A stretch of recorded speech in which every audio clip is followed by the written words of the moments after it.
आपका फिर से सबका धन्यवाद कि आप समय निकाल कर आए हैं। जितने भी आपने सवाल किए हैं वैलिड सवाल है, आपके डाउट्स, आपकी शंकाएं सब वैलिड ही है। किसी ने कहा कि आप तो पहले सब दल को जिताए हैं तो आप पर भरोसा क्यों करें। कोई कह रहा है कि अरविंद केजरीवाल ठगा है तो अब आपको क्यों फिर से मौका दें। डॉक्टर साहब ने तो पूरा 77 से पूरा हिस्ट्री ही पढ़ के बताया। 77 से ही 47 से तो ज्यादा आप राजनीति का आपको आइडिया नहीं है। मेरे भाई, कम से कम खुशी की बात यह है कि आप में इतनी चेतना बची हुई है, इतना हिम्मत बचा हुआ है कि आप आकर कुछ समाज या अपने विषय में कुछ बोल पा रहे हैं। जनसुराज की सबसे बड़ी ताकत, सफलता यही है कि इतने अपने आप को प्रबुद्ध कहने वाले लोग एक क्वासाई पॉलिटिकल प्लेटफॉर्म पर आकर बैठे हुए हैं। न तो नेता और को तो देख के आप पहले डर के मारे भागते हैं कि चंदा उंदा लेगा, क्या करेगा क्या नहीं करेगा। आप यहाँ आए हुए हैं और इस घबराहट में नहीं है कि आपसे कोई कुछ ले लेगा, और आपकी हिम्मत हो रही है कि आप खड़ा होकर सवाल पूछ रहे हैं। ये जनसुराज की पहली ताकत और सफलता है। आप जितने यहाँ डॉक्टर सज्जन बैठे हुए हैं, जिन्होंने पूछा कि स्वास्थ्य व्यवस्था को आप कैसे सुधारिएगा, आप लोगों में कई लोगों को अपने अपने स्वास्थ्य मंत्रियों से भी मिलने का अवसर मिला होगा। उनसे कभी नहीं पूछे होंगे, क्योंकि बिहार सरकार में स्वास्थ्य विभाग का एक ही कार्यक्रम है, पता करो कौन डॉक्टर का सबसे ज्यादा प्रैक्टिस चलता है, उसका ट्रांसफर करो और उससे बदले में पैसा का उपाय करो। लेकिन आप में से किसी भी डॉक्टर ने आज तक ये हिम्मत नहीं की होगी कि जाकर पूछे स्वास्थ्य मंत्री से, जिसको आप वोट दबाते रहे हैं, कि भैया ये आप स्वास्थ्य सुधारने के लिए क्या करेंगे। पीछे सज्जन ने हमसे माल न्यूट्रिशन की भी बात पूछी है, अलग अलग आपने सवाल किया है, तो आप उन सवालों पर आएंगे, एक एक सवाल का जवाब भी देंगे। आपकी हमारी दुर्दशा इसलिए है कि बहुत साल पहले, सैकड़ों साल पहले, जो ग्रीस के बड़े दार्शनिक प्लेटो ने कहा कि if you do not participate in democracy, be ready to be ruled by your inferiors. अगर समाज में, राजनीति में आप भागीदार नहीं बनोगे तो इस बात के लिए तैयार रहो कि कोई मूर्ख आदमी राजा बनकर आप पर शासन करेगा। तो बिहार की जो दुर्दशा है वो इसीलिए है कि आप चाहे डॉक्टर हैं या व्यवसायी, अपने आप को सो कॉल्ड प्रबुद्ध कहने वाले लोगों ने राजनीति और राजनीति करने वाले व्यवस्था से अपने आप को अलग कर लिया है। और आप सोच रहे हैं कि जो आदमी शराब का व्यापार करता है, जो बालू माफिया है, वो आकर बढ़िया स्वास्थ्य व्यवस्था काहे नहीं बना रहा। ये कोई रॉकेट साइंस नहीं है मेरे भाई। आप बालू माफिया को स्वास्थ्य मंत्री बनाओगे तो उससे स्वास्थ्य व्यवस्था नहीं सुधरेगा। तो अगर आप गलत आदमी का चुनाव करेंगे तो गलत ही होगा। अब मैं शुरुआत करूंगा भाई साहब के सवाल से, क्योंकि इन्होंने वो व्यक्तिगत एक सवाल उठाया है कि आप अब बहुत बड़े ज्ञानी बन रहे हैं, आप ही तो इन लोगों को बढ़ाए। ठीक तो बात है मेरे भाई, हमको आप बहुत ज्यादा क्रेडिट दे रहे हैं। कोई किसी को बना नहीं सकता है। हाँ, ये जरूर बात है कि पिछले 10 बरस में इनमें से कई नेताओं को, दलों को बढ़ाने में हमने कंधा लगाया है। नीतीश कुमार को हमने नहीं बनाया है, लेकिन नीतीश कुमार का जब दुर्दिन हुआ था तो उनको जिताने में मदद की थी, तो वो उसका उतना दोष हमारा है। लेकिन आप यहाँ आज क्यों आए? आप प्रशांत किशोर को सुनने नहीं आए, आप किसी साधारण डॉक्टर के लड़के को सुनने नहीं आए हैं। आप यहाँ इसलिए भी नहीं आए हैं कि हम 2 बरस से पैदल चल रहे हैं।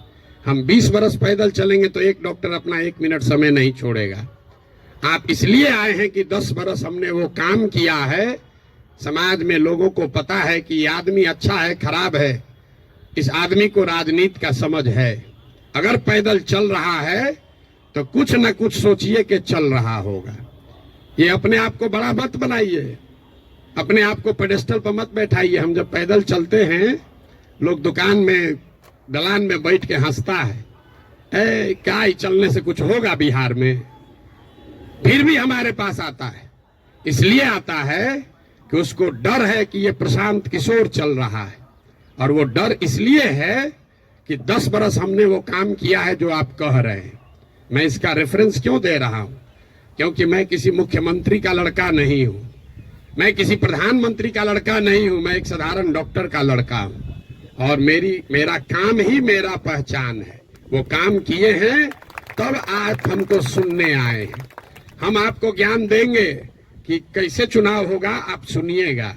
अगर हमने 10 बरस वो काम नहीं किया होता आप वो बात नहीं सुनते। लेकिन लालू यादव का लड़का, राजीव गांधी का लड़का अगर आकर आपको ज्ञान दे तो चाहे जीवन में एक भी चुनाव न जीता हो, आप उसकी बात को खूब गौर से सुनिएगा, क्योंकि वो बड़े बाप का लड़का है। तो ये आप बात समझिए कि हमने उनको बनाया नहीं है, और अगर बनाया है तो उसको सुधारने का भी जिम्मा हम ही लेकर चल रहे हैं। आप कुछ नहीं कर रहे हैं। आप पहले भी कमेंट्री कर रहे थे, अभी भी कमेंट्री कर रहे हैं। किसी ने कहा आप पर भरोसा कैसे करें? आप पढ़े लिखे व्यक्ति हैं, अपने आप को प्रबुद्ध बताते हैं। आपसे ज्यादा तो गांव वाले जानते हैं जनसुराज के बारे में। 2 बरस से हम गांव गांव में घूमकर हमारे वोकल कॉर्ड में गांठ पड़ गया।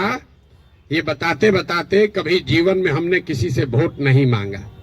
हम लोगों को यही बता रहे हैं कि हम पर भरोसा मत करो, किसी दल पर भरोसा मत करो, अपने बच्चों के लिए जगो, वोट अपने बच्चों के लिए दो।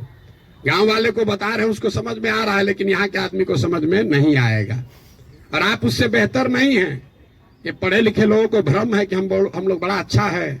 बिहार का दुर्दशा इसलिए है कि यहाँ का लोग पढ़ा लिखा नहीं है। तो 2-3 ये जो राजनीति का भ्रम है वो आपको दूर कर देते हैं। बहुत लोगों को लगता है कि जो पढ़ा लिखा नहीं है इसलिए बिहार का दुर्दशा है। इस भ्रम को बिल्कुल दिमाग से हटा दीजिए। जितनी गलती पढ़े लिखे लोग कर रहे हैं उससे कम गलती अनपढ़ लोग कर रहे हैं। जितनी अगर जाति की बात ले लीजिए, हिंदू मुसलमान की बात ले लीजिए, भ्रष्टाचार की बात ले लीजिए, तो पटना में जितने लोगों को आप जिता रहे हैं, पीछे के लोग तो फिर भी उलट पलट रहे हैं। पटना का विधायक पिछले 20-20 बरस से चुनाव नहीं हारे हैं लोग। और पटना की क्या दुर्दशा है आप लोगों को पता है। तो पढ़ा लिखा वोटर कहीं इस बात का प्रमाण नहीं है। जब देश आजाद हुआ तो इस देश में कुल 18% लोग साक्षर थे, 82% लोग निरक्षर थे। 82% इलिटरेट समाज ने गांधी को अपना नेता बनाया, अंबेडकर को, नेहरू को, पटेल को, बोस को चुना। आज पेपर पे बिहार में 77% लोग पढ़े लिखे हैं, और आपने पिछले 30 बरस में किसको नेता बनाया है ये आपको हमको बेहतर पता है।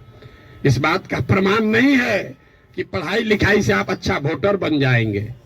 मनमोहन सिंह जी देश में जीवन में सिर्फ एक ही बार चुनाव लड़े, दक्षिण दिल्ली से चुनाव लड़े, और बीजेपी के एक साधारण कार्यकर्ता से चुनाव हार गए। बीजेपी के एक साधारण कार्यकर्ता ने मनमोहन सिंह जैसे बड़े इकोनॉमिस्ट को चुनाव हरा दिया। और वो चुनाव झंझारपुर से नहीं लड़े, वो चुनाव मधुबनी से नहीं लड़े, बिहार से नहीं लड़े कि जाति पर सब वोट पड़ता है। दक्षिण दिल्ली के उस लोकसभा से लड़े जहां पर सबसे ज्यादा पढ़े लिखे, सबसे ज्यादा हाई पर कैपिटा इनकम वाले लोग वोटर हैं। उन्होंने मनमोहन सिंह जैसे बड़े इकोनॉमिस्ट को छोड़कर एक साधारण कार्यकर्ता को चुना। इसका कोई प्रमाण नहीं है। हम लोग घर में कहते हैं कि हमारी दादी पढ़ी लिखी नहीं थी लेकिन बड़ा समझदार थी। लड़का पढ़ लिख गया है लेकिन बड़ा लंपट है। आप पढ़े लिखे होकर भी बहुत बड़े बेवकूफ हो सकते हैं, और नहीं पढ़ा लिखा व्यक्ति भी बहुत समझदार हो सकता है। इसका मतलब यह नहीं है कि पढ़ाई की महत्ता नहीं है। पढ़ाई सिर्फ आपको इतना ही करता है कि आप इंफॉर्मेशन को प्रोसेस करने की आपकी क्षमता बढ़ जाती है, उसको आर्टिकुलेट करके प्रेजेंट करने की आपकी क्षमता बढ़ जाती है। आपकी प्रोसेस, आप उससे बहुत वाइज हो जाएंगे, ऐसी बात नहीं है। दूसरा जो भ्रम आपने बताया, बिहार में तो सब वोट जाते पर पड़ता है, भाई साहब ने बताया, आपने उसका काउंटर भी किया। लेकिन ये सबसे ज्यादा पूछे जाने वाला सवाल है। पिछले 2 बरस से हर आदमी, हर सभा, हर मीटिंग में ये कोई ना कोई जरूर पूछता है, भैया सब तो ठीक है, जाति से कैसे निपटिएगा। तो पहली बात तो ये समझिए कि जाति जो है वो सिर्फ बिहार की सच्चाई नहीं है, जाति पूरे भारत की सच्चाई है, यहाँ के समाज की सच्चाई है। जाति की महत्ता जितनी बिहार में है, इतनी ही आंध्र प्रदेश में है, इतना ही कर्नाटक में है, इतना ही गुजरात में है, इतना ही यूपी में है। आप में से कोई भी ऐसा आदमी नहीं है यहाँ जो उन राज्यों में जाकर राजनीति किया है या वहां चुनाव लड़ाया है। आप हमको बताइए, वोका लिग्गा और लिंगायत अगर कर्नाटक में नहीं है तो क्या बिहार में है? पटेल और क्षत्रिय अगर गुजरात में नहीं है तो क्या बिहार में है? कहाँ जाति नहीं है? जाति हर जगह है। और जाति, ये आपको हमको हमारे दिमाग में ये बैठा दिया गया है कि बिहार में सब चीज जाति पर ही होता है। इस चीज को एग्जामिन कीजिए कि क्या बिहार में सब लोग वोट जाति पर देते हैं? तथ्य पर जाइए, दैनिक जागरण पर लेख पढ़कर दिमाग मत बनाइए। हम आपको 4 उदाहरण अभी देंगे। आगे क्या होगा छोड़ दीजिए, पीछे क्या हुआ है वो बताते हैं, आपको अपने आंख खुलेगा। 1984 में बिहार में कांग्रेस को बहुत बड़ी सफलता मिली थी। करीब करीब उस समय बिहार झारखंड जो एक साथ था, 54 में 53 सांसद कांग्रेस के जीते थे।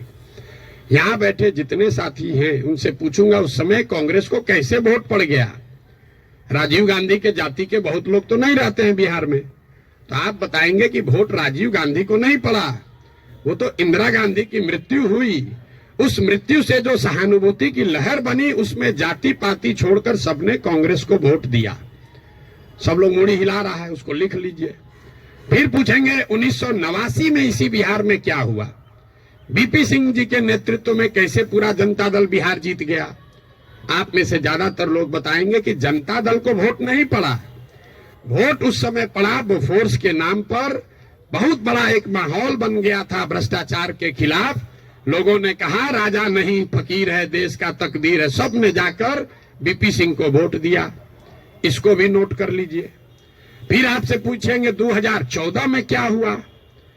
मोदी जीत गए, भाजपा कैसे जीत गया बिहार में? तो आप कहेंगे भाजपा का तो कोई ताकत ही नहीं था। वोट भाजपा को नहीं पड़ा, मोदी को पड़ा। मोदी के नाम पर ऐसी लहर बन गई कि समाज के हर वर्ग ने जाकर मोदी को वोट दिया। फिर आपसे पूछेंगे 2019 में क्या हुआ? तो लोग बताएंगे यहाँ राजनीति तो सब बात करता है कि भैया एकदम कांटे का मुकाबला था। ये जो पुलवामा हुआ ना, उसके बाद समझिए कि हर जात का आदमी जाकर मोदी को ही वोट दे दिया। इन चारों चुनावों को आप कागज में लिख लीजिए। 84 एक घटना है, किसी बड़े नेता की मृत्यु और उससे उपजी हुई सहानुभूति की लहर। 89 एक विषय है, भ्रष्टाचार, बोफोर्स और उससे बनी हुई लहर। 2014 में एक व्यक्ति है मोदी, जिसके प्रभाव की लहर। और 2019 पुलवामा राष्ट्रवाद की लहर। ये आपको क्या बताता है? अगर कोई व्यक्ति, अगर कोई विषय, अगर कोई घटना, अगर कोई विचारधारा समाज के इमेजिनेशन को कैप्चर कर ले तो समाज में ये ताकत है कि वो जातियों से ऊपर उठकर वोट करता रहा है। आगे करेगा कि नहीं छोड़ दीजिए, करता रहा है। फिर भी आपको लग रहा है कि ना भैया यहाँ तो जातीय पर होता है, आप क्या एग्जाम्पल दे रहे हैं? तो हम आपको बता रहे हैं आपको क्यों लगता है। हमने कई चुनावों का उदाहरण आपको नहीं दिया, 4 ही का दिए। उन चुनाव में क्या हुआ? जब लड़ने वाला व्यक्ति या चुनाव, उसमें कोई ऐसी बड़ी घटना ना हो, कोई नया विकल्प ना हो, कोई चेहरा ना हो, कोई विषय ना हो, दोनों लड़ने वाले एक ही जैसे दिख रहे हैं, तो समाज भी कहता है भैया दोनों तो एक जैसा है, चलो अपने जाते को दे देते हैं। तो ज्यादातर समय जो चुनाव हुआ है पिछले 30-40 वर्षों में, वो कोई डिफरेंशिएटर नहीं रहा है। तो जिसको मीडिया कहता है लहर वाला चुनाव नहीं है। अब आप कहिएगा तो लोकसभा का चुनाव का एग्जाम्पल दिए हैं, विधानसभा में ऐसा नहीं होगा। विधानसभा का एग्जाम्पल देख लीजिए। 2010 में नीतीश कुमार और भाजपा इसी बिहार में 206 विधानसभा जीतकर सरकार बनाए। उस समय नीतीश और भाजपा के गठबंधन में मोदी जी नहीं थे, मोदी जी का नाम इतना बड़ा नहीं था, अमित शाह नहीं थे, भाजपा की इतनी ताकत नहीं थी। उनके सामने उनका मुकाबला था लालू जी के गठबंधन से, जिसमें लालू जी थे, कांग्रेस थी और रामविलास पासवान जी थे। लालू जी की ताकत आज के तेजस्वी यादव से तो निश्चित तौर पर ज्यादा थी 2009 में।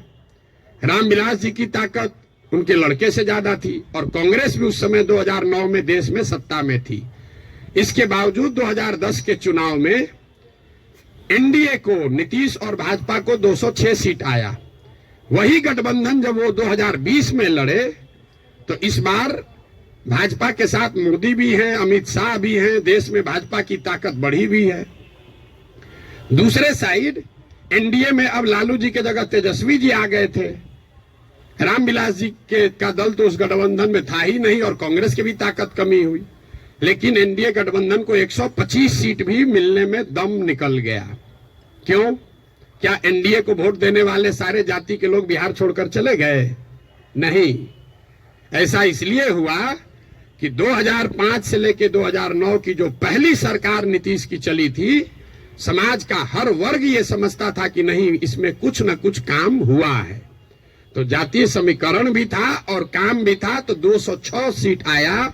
लेकिन उसी बिहार में जब नीतीश का काम खराब हुआ तो उसी एनडीए गठबंधन को 125 सीट आया।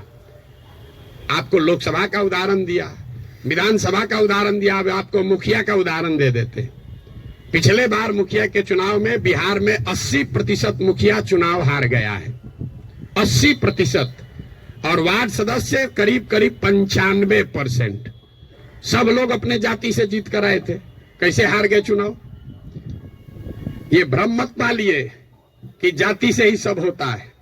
अगर सिर्फ जाति से, फिर कहेगा भैया कैसे आप हो सकता है? बिहार में नीतीश कुमार के जाति के कितने लोग रहते हैं? 2-2.5% रहते होंगे। लालू जी के जाति के कितने लोग रहते हैं? 15% लोग रहते हैं। आप पूरे भारतवर्ष में जो कहीं भी जहां भी मुख्यमंत्री है, आंख बंद करके जाके देख लीजिएगा, कोई भी ऐसा आदमी किसी राज्य में मुख्यमंत्री नहीं है जो वहां के जाति की, जिसके जाति की संख्या सबसे ज्यादा है। ये उल्टा चलता है। ये आपको हमको लगता है कि जिसका जाति संख्या ज्यादा रहेगा मुख्यमंत्री बन जाएगा। जिसकी जाति की संख्या सबसे ज्यादा हो, उस जाति के आदमी को राज्य जीतना करीब करीब इम्पॉसिबल है, नहीं जीत सकता है। क्योंकि उस जाति से दूसरे समाज के लोग डरते हैं। वो सोचता है ये आएगा तो सब कब्जा कर लेगा, तो उसके खिलाफ कंसोलिडेशन भी होता है। आप यही नहीं, बंगाल देख लीजिए, यूपी देख लीजिए, तेलंगाना देख लीजिए, आंध्र देख लीजिए। आंध्र प्रदेश में भी नायडू जीत कर आए, कंबक कम्युनिटी के हैं, उसकी जाति की संख्या 6% है। बगल में योगी जी हैं, राजपूतों की संख्या 4% है। उसके बगल में मध्य प्रदेश में यादव जी हैं, उनकी संख्या 5% से कम है। राजस्थान देख लीजिए, आप कहिए वो तो भाजपा का है, जितना रीजनल पार्टी है सबका उठाकर देख लीजिए, कहीं पर भी जिस जाति की संख्या सबसे ज्यादा है उसका नेता मुख्यमंत्री नहीं है। अब फिर यहाँ गलथेथाई का आदत है, कहेगा ना नीतीश तो पिछड़ा का नेता है। तो भाई अगर कोई नीतीश जी पिछड़ा का समीकरण गोलबंदी कर सकते हैं तो आप भी कर सकते हैं। आपको कौन रोका है? किसने रोका है कि कुशवाहा का जाति का कोई नहीं कर सकता है, या कोई ब्राह्मण नहीं कर सकता है, कोई राजपूत नहीं कर सकता है? भाई अगर कुर्मी समाज का आदमी कर सकता है तो कोई मुसहर भी कर सकता है, कोई कुशवाहा भी कर सकता है, कोई राजपूत भी कर सकता है। आप में वो क्षमता होनी चाहिए, वो प्रयास करने की का मादा होना चाहिए। जाति का भ्रम मत पालिए। और अंतिम बात, मान लीजिए एक बार कि आपको बात मान भी ले कि जाति बड़ा महत्वपूर्ण है, तो जिसको भी राजनीति के जरिए समाज का अगुवा बनना है, उसके पास ये विकल्प नहीं है कि समाज में सब सुधर जाएगा तब हम आएंगे। सब आदमी कहता भैया करना तो चाहते हैं लेकिन बिहार में जातिवाद बड़ा है। अरे भाई, तो जब जातिवाद खत्म हो जाओगे तब राजनीति करने आओगे, तो ना जाति कभी खत्म होगा ना कभी आओगे।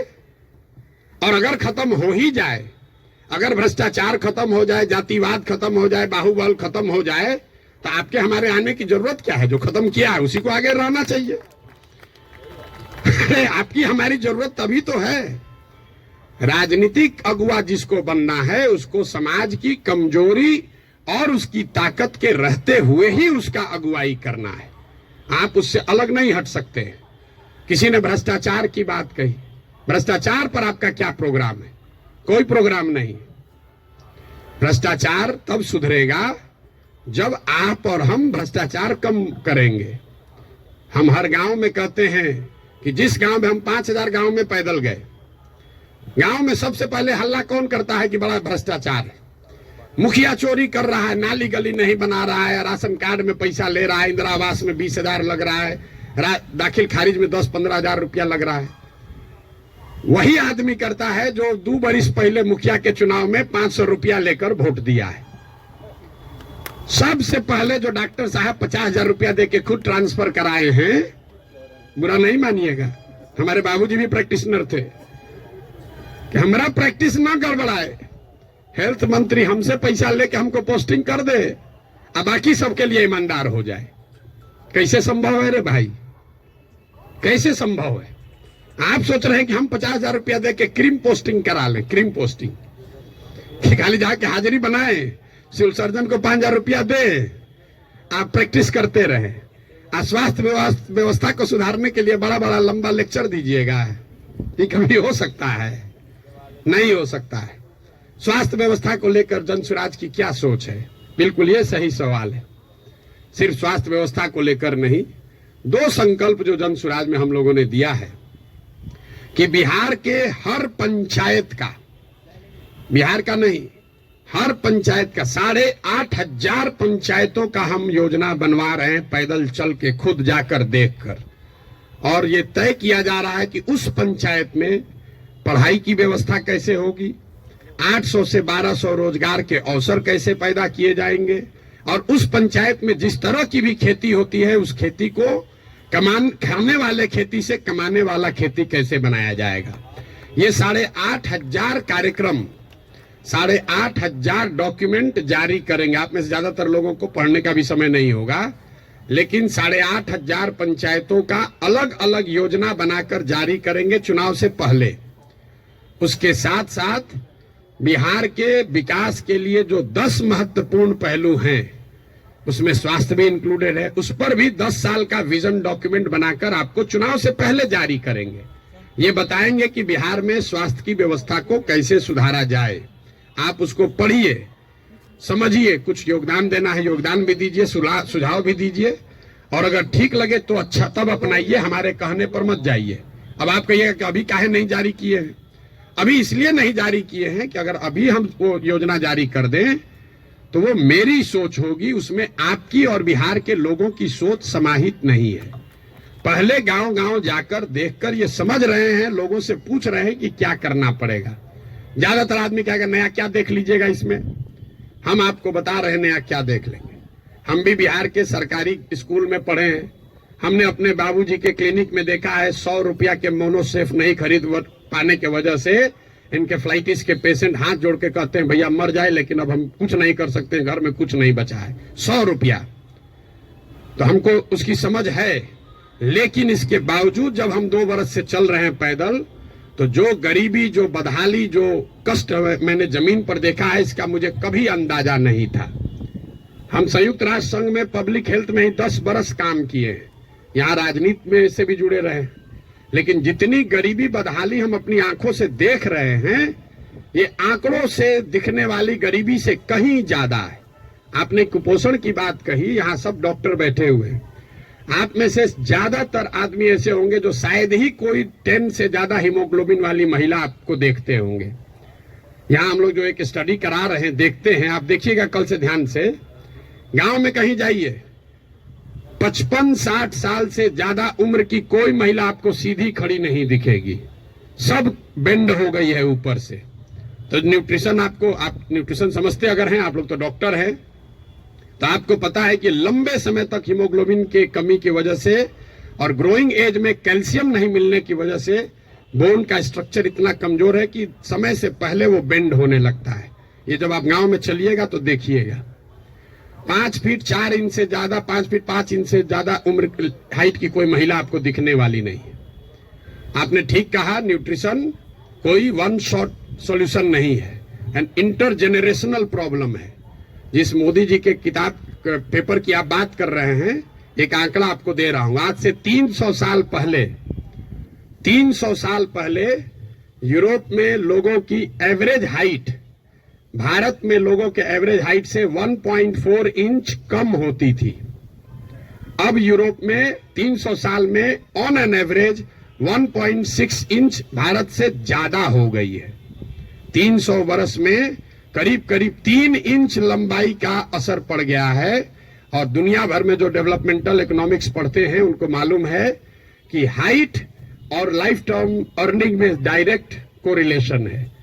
The taller you are more likely to earn higher income and wages than those who are not. इसका मतलब ये नहीं कि जिसका हाइट कम है पैसा कम कमा रहा है, तुरंत लोग गणना करने लगेगा कि तो बड़ा नाटा आदमी को देखें बड़ा पैसा कमा रहा है। Height is a reflection of your overall growth. अब डॉक्टर लोग को हम क्या बताएंगे, आपको समझ है, हाइट दिख रही है और ब्रेन का ग्रोथ आपको नहीं दिखता है। तो जो लंबे समय तक स्टडीज हुई हैं उसमें ये क्लियर बताया गया है कि हाइट और लाइफ टर्म अर्निंग, समाज के सोसाइटी में लाइफ टर्म अर्निंग का डायरेक्ट कोरिलेशन है। तो बिहार में ये परेशानी है, एक झटके में मेरे भाई साहब वो खत्म नहीं हो सकता है। यहां किसी ने पर कैपिटा इनकम की बात की। बिहार में पर कैपिटा इनकम है 35,000 रुपया। देश में प्रति व्यक्ति आय है करीब करीब 1,34,000। बिहार का प्रति व्यक्ति आय है 35,000 रुपया सालाना। उसमें अगर पटना और बेगूसराय को हटा दीजिएगा तो ये प्रति व्यक्ति आय घट के हो जाएगा 22,000 रुपया। 22,000 को जरा 365 से डिवाइड कर दीजिए, देखिए कि दिन में कितना हुआ। 100 में 80 आदमी यहां दिन में 100 रुपया भी नहीं कमा रहा है। आप किस न्यूट्रिशन की बात करेंगे। मुझे एक लड़का मिला, उसको हम लोग कैंप में शाम में खाना खिलाते हैं, जो लड़के आते हैं, बहुत ज्यादा खा रहा था। उसको ऐसे बुला के पूछे, बेटा ये इतना रोज खाते हो? बोला सर आज तक जीवन में ऐसा हुआ ही नहीं कि हम खाना खत्म कर लिए और तसली में अभी चावल बाकी है। आज तक ऐसा जीवन में नहीं हुआ कि हमारा पेट भर गया हो और चावल अभी तसली में बाकी है। जो जितना खाना है उसी से पेट भरना है। आप न्यूट्रिशन की क्या बात करेंगे। इन बातों की चर्चा आपने ठीक कहा जनसुराज में नहीं करते। क्या करें, उसको जो सीधी बात बता रहे हैं कि 100 रुपया नहीं कमा रहे हो ये समझे में नहीं आ रहा है, तो उसको कैल्शियम और हेमोग्लोबिन का कमी बताएंगे तो उसको बुझाएगा। हमको उसको उस भाषा में समझाना है जो उसको समझ में आए। आप बहुत बड़े ज्ञानी हैं, आप व्यवस्था को सुधारना चाहते हैं, सुधारिएगा तब ना जब व्यवस्था में आइएगा। तो व्यवस्था में आने के लिए आपको उस भाषा का, उस विषय का, उस तरीके का इस्तेमाल करना है ताकि आप व्यवस्था में चुनकर आए, तभी तो ये बनेगी बात।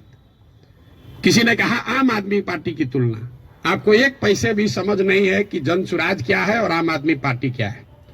आम आदमी पार्टी आंदोलन से निकली हुई एक पॉलिटिकल व्यवस्था है और जनसुराज में प्रशांत किशोर का, जनसुराज का आंदोलनों में कोई यकीन नहीं है। हम रोज ये बात कम से कम 100 दफे कह चुके हैं। जनसुराज आंदोलन नहीं है, इसको जेपी के आंदोलन से कंपेयर मत कीजिए और इसको आम आदमी पार्टी के आंदोलन से कंपेयर मत कीजिए, क्योंकि आंदोलन है ही नहीं। क्यों नहीं है? हमको लोग आगे कहता है भैया आंदोलन कीजिए उससे बिहार सुधरेगा। मेरा आंदोलनों में कोई यकीन नहीं है, क्योंकि मानव सभ्यता का इतिहास आपको बताता है, पूरे दुनिया का, बिहार का, भारत का नहीं, पूरे दुनिया का मानव सभ्यता का इतिहास ये आपको बताएगा कि आज तक किसी भी आंदोलन से, फ्रांस की क्रांति को अगर आप अपवाद के तौर पर हटा दीजिए तो किसी भी रेवोल्यूशन से, आंदोलन से कभी समाज का भला नहीं हुआ है। आंदोलन और रेवोल्यूशन जो है वो किसी को सत्ता से हटा सकता है। वो तेज हथियार है जिससे आप बड़े से बड़े वृक्ष को काट सकते हैं, उससे आप नए समाज का निर्माण नहीं कर सकते। भाई साहब खड़ा होकर जेपी का आंदोलन का एक उदाहरण दे रहे थे। मेरे भाई, जेपी का आंदोलन कहां कहा गया है? आप तो जेपी के आंदोलन में शायद जुड़े हुए हैं, आपने दावा किया। जेपी के आंदोलन में कहां कहा गया है कि बिहार को सुधारा जाएगा? जेपी के आंदोलन का नारा था संपूर्ण क्रांति, इंदिरा गांधी को हटाओ। तो उस आंदोलन की, क्रांति की इतनी ताकत थी, इंदिरा गांधी को हटा दिए। नया व्यवस्था बनाने की बात कहां कही गई थी? अरविंद केजरीवाल या आम आदमी पार्टी ने नई व्यवस्था की बात कहां कही? उन्होंने कहा भ्रष्टाचार हटाओ। हम तो नहीं कह रहे भ्रष्टाचार हटाओ, क्योंकि दुनिया में कहीं इसका कोई प्रमाण नहीं है कि कोई एक कानून बनाकर आप भ्रष्टाचार खत्म कर देंगे। ये तो सतत प्रक्रिया है। जिन देशों ने भ्रष्टाचार पर अंकुश लगाया है, दुनिया में सबसे ईमानदार देश कौन है? जो स्कैंडिनेवियन कंट्रीज हैं, फिनलैंड, स्वीडन, नॉर्वे, डेनमार्क, वहां जाइएगा, वहां करप्शन मिनिमम है। आप जाकर उसका अध्ययन कीजिए कि वहां कैसे करप्शन कम हुआ। वहां अरविंद केजरीवाल थोड़े पैदा हुए थे, वहां जन्म लोकपाल करके कोई विधायक नहीं पारित हुआ। वहां भ्रष्टाचार 4 तरीके से कम हुआ है। पहला, समाज में ये जागृति बनी लंबे समय में कि अच्छे और स्वच्छ लोगों का चुनाव करो, मतलब इलेक्टोरल प्रोसेस को जहां तक हो सके उसको स्वच्छ बनाया गया। आप में से कुछ लोग सोशल मीडिया पर अभी देखे होंगे, नीदरलैंड्स का प्रधानमंत्री अभी आज से करीब 2 हफ्ते पहले 12 बरस प्रधानमंत्री रहने के बाद हटा है, तो वो साइकिल से अपने घर से अकेले निकल रहा है। तो वहां की समाज ने ये व्यवस्था बनाई कि स्वच्छ लोग स्वच्छ तरीके से वोट करें, स्वच्छ लोगों को चुने। दूसरा उन्होंने क्या किया, उन्होंने बहुत बड़े स्तर पर जन भागीदारी, लोकतंत्र को समाज में उतारा। सिर्फ सरकार चुनने की व्यवस्था को लोकतंत्र नहीं बनाया, जो सरकार के नीतिगत फैसले हैं उसमें समाज की भागीदारी करी। और चौथा, बहुत बड़े स्तर पर टेक्नोलॉजी का इस्तेमाल हुआ है। आप लोग जितने लोग आए हैं, ज्यादातर लोग नल जल योजना के बारे में सुने समझे होंगे, बहुत यहां ब्यूरोक्रेट लोग भी बैठे हुए हैं। नल जल योजना में अभी तक सरकार यही चक्कर में बहस में पड़ी है कि वहां चल रहा है कि नहीं चल रहा है। 25,000 करोड़ रुपया खर्चा हो गया।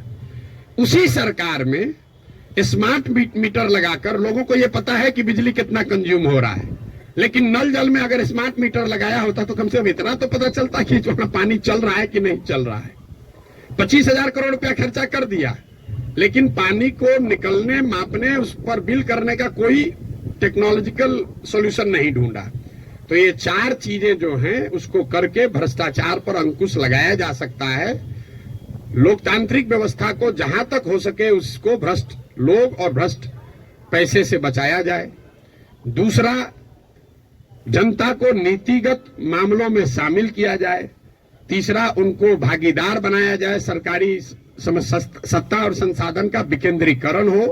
और चौथा, बड़े पैमाने पर टेक्नोलॉजी का प्रयोग हो। अगर ये चारों का इस्तेमाल करेंगे तो भ्रष्टाचार पर अंकुश लगाया जा सकता है। खत्म ना हो सकता है, ना होने का हम दावा कर रहे हैं। तो वो सब बात मत कहिए कि आप कैसे खत्म कीजिएगा, हम ना खत्म करेंगे, हमारे बस का ही नहीं, हमारे कैसे खत्म हो जाएगा। सीओ साहब का 40 लाख रुपया लेके पोस्टिंग कीजिएगा, सीओ पैसा नहीं लेगा दाखिल खारिज में, ऐसा संभव है? 40 लाख रुपया लेकर अगर सीओ से को आप पोस्टिंग कीजिएगा, थाना दीजिएगा, अगर किसी थानेदार को 20 लाख रुपया लेके, तो पैसा कैसे नहीं लेगा? लेगा ही लेगा। अब आपका एक और सवाल लोगों का जो रहता है, भैया इस पर कैसे भरोसा करें? भाई बिल्कुल मत भरोसा करो।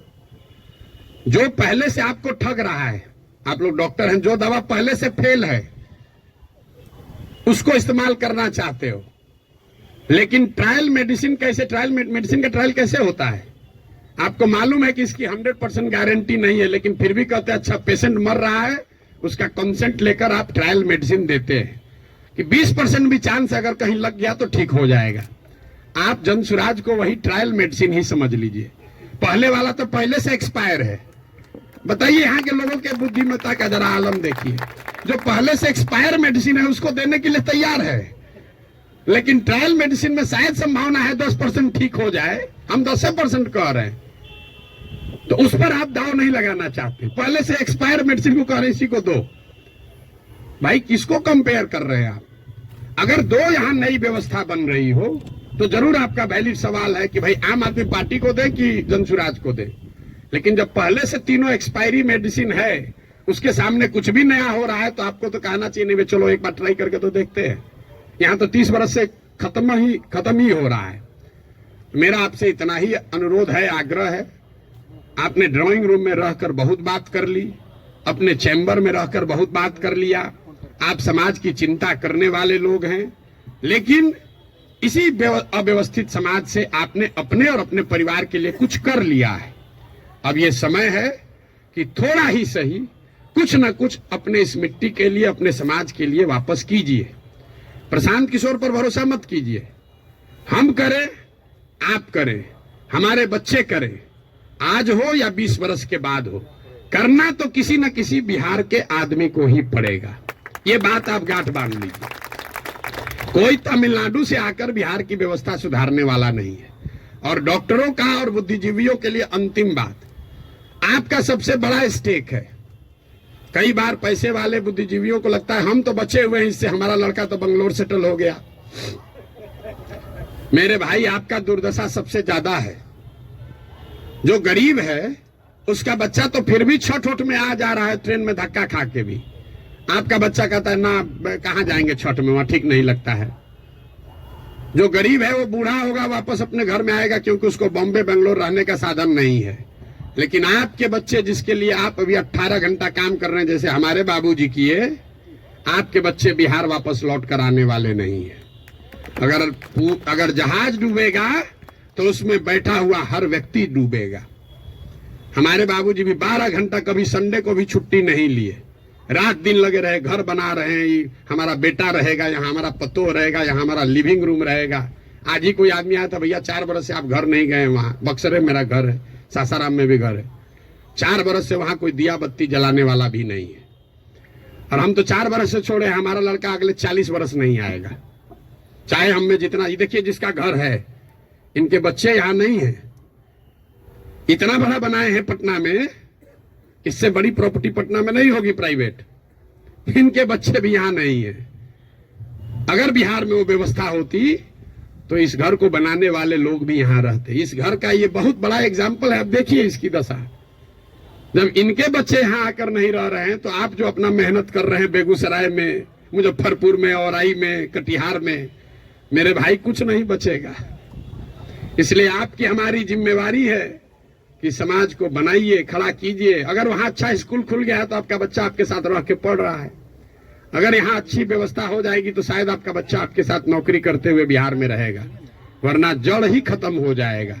हम गांव में चलते हैं, देखते हैं, जितने बड़े घर पुराने बने हैं सब करीब करीब भूत बंगला बन गया है, ढह कर खंडहर हो गया है। तो ये प्रबुद्धों को समझने सोचने का समय है। एक अवसर अगर मिला है, आपके पास जो भी क्षमता है, जिस तरीके से भी, कुछ नहीं है, आप कम से कम मन से आशीर्वाद तो दीजिए। सवाल क्या कर रहे हैं? आपको कोई कहता सवाल करने, हमको कोई दिक्कत नहीं, दिन भर आप सवाल कीजिए, हम तो दिन रात यही काम करते हैं। लेकिन सवाल करके आप किसी का भला नहीं कर रहे हैं, आप अपना ही नुकसान कर रहे हैं। अरे कुछ नहीं कीजिए, कम से कम कुछ अच्छा हो रहा है उसके समर्थन में एक आवाज तो लगाइए। वो भी नहीं कर सकते हैं, गुड विशेष आशीर्वाद तो दे सकते हैं। आपसे तो कोई पैसा मांगा नहीं, वोट तो देने आप जाइएगा नहीं, ऐसे भी वोट देने तो ऐसे भी नहीं जाइएगा। आपका वोट है कहाँ? आप अपने को जबरदस्ती बैठाए हुए हैं एवरेस्ट पर। आपको पूछ कौन रहा है? आपको पूछ कोई नहीं रहा है। तो अपने आप को रेलेवेंट बनाइए, ताकि आपके आने वाली पीढ़ी इस जमीन से जुड़ी रहे। आप जिस काम को करने के लिए अपना अभी जीवन खपा रहे हैं, आपके पास 1 मिनट नहीं है कि सांस भी ले। जो चीज बना रहे हैं उसको भोगने वाला, उसका उपयोग करने वाला कोई नहीं बिहार में बचेगा आपका अपना, अगर आप बिहार की व्यवस्था को सुधारने के लिए कुछ न करें। और ये आपकी हमारी मौतिक, नैतिक और मौलिक जिम्मेवारी भी है कि अगर भगवान ने हम लोगों के लिए अच्छा कुछ कर दिया है तो हम लोग की जिम्मेवारी है कुछ वापस हम लोग वापस इस समाज को दें। अब आपका और कोई सवाल है तो कर लीजिए। बहुत बहुत धन्यवाद।